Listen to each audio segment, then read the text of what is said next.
सभी दोस्तों को मेरा आदाब। आज हम बात करने वाले हैं फैम्फिगस के बारे में। आखिर फैम्फिगस होता क्या है? फैम्फिगस एक दुर्लभ ऑटो इम्यून स्किन डिसीज है जिसमें शरीर की प्रतिरक्षा प्रणाली गलती से त्वचा और म्यूकस मेम्ब्रेन की स्वस्थ कोशिकाओं पर हमला कर देती है। फैम्फिगस में स्किन के ऊपर ब्लिस्टर्स हो जाते हैं जो आसानी से फट जाते हैं और जिनके फटने की वजह से स्किन के ऊपर घाव हो जाते हैं। अब फैम्फिगस के प्रकार कितने हैं? ये कितने प्रकार का होता है? अब पहले नंबर पर आता है फैम्फिगस वल्गरिस। ये सबसे आम प्रकार है। इसमें मुंह, गले और स्किन पर छाले पड़ जाते हैं यानी ब्लिस्टर्स पड़ जाते हैं। अब दूसरे नंबर पर आता है फैम्फिगस फलैशियस। ये खाली स्किन को प्रभावित करता है लेकिन मुंह और गले को प्रभावित नहीं करता है। तीसरे नंबर पर आता है पैरानियोप्लास्टिक फैम्फिगस जो कैंसर से जुड़ा होता है और ये एक गंभीर रूप होता है फैम्फिगस का। अब फैम्फिगस के लक्षण क्या होते हैं?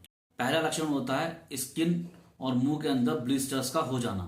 इसका दूसरा लक्षण ये है कि जब ब्लिस्टर्स फट जाते हैं तो शरीर के ऊपर घाव हो जाते हैं जो बहुत ही दर्दनाक होते हैं। इसका तीसरा लक्षण ये है खुजली और जलन शरीर के ऊपर बहुत ज्यादा होने लगती है।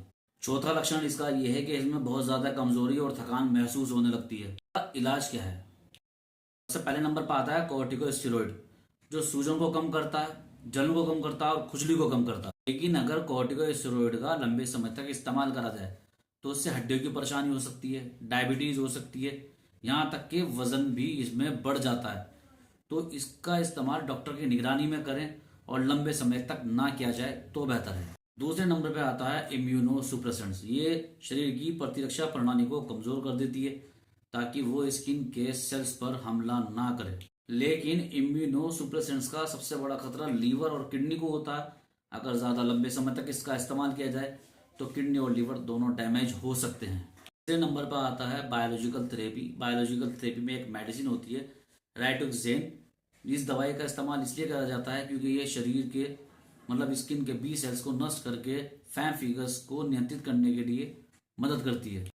चौथे नंबर पर आता है एंटी फंगल्स और एंटीबायोटिक। अगर शरीर पर घाव हो जाए या शरीर पर और ज़्यादा खुजली हो जाए या शरीर पर और ज़्यादा इन्फेक्शन हो जाए तो हमें एंटीबायोटिक्स का और एंटी फंगल का इस्तेमाल करना पड़ता है।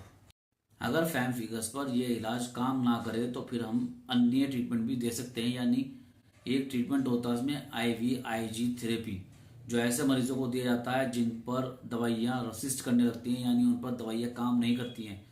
तब हमें ऐसी कंडीशन में इंट्रावेनस इम्यूनोग्लोबुलिन का इस्तेमाल करना पड़ता है जो एक थेरेपी होती है। वो भी सिर्फ ऐसे मरीजों के लिए जिन पर कोई भी मेडिसिन काम ना कर रही हो यानी असर नहीं कर रही हो। इसमें एक और ट्रीटमेंट कराते हैं प्लाज्मा फेरेसिस यानी प्लाज्मा का एक्सचेंज। प्लाज्मा के एक्सचेंज से भी फैम्फिगस नियंत्रित हो सकता है। अगर किसी को फैम्फिगस हो जाए तो उन्हें किन बातों का ध्यान रखना चाहिए? साफ सफाई का विशेष ध्यान रखें। यदि मुंह में छाले हों तो कठोर खाना ना खाएं, मसालेदार खाना ना खाएं, नरम खाना खाएं। सूरज की रोशनी फैम्फिगस को बढ़ा सकती है इसलिए धूप में ना जाएं।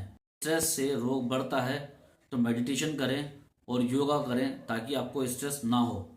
अगर किसी को फैम्फिगस के लक्षण आ रहे हैं तो तुरंत अपने डॉक्टर से संपर्क करें, उनकी सलाह लें और अपना इलाज कराएं। स्वस्थ रहें और खुश रहें।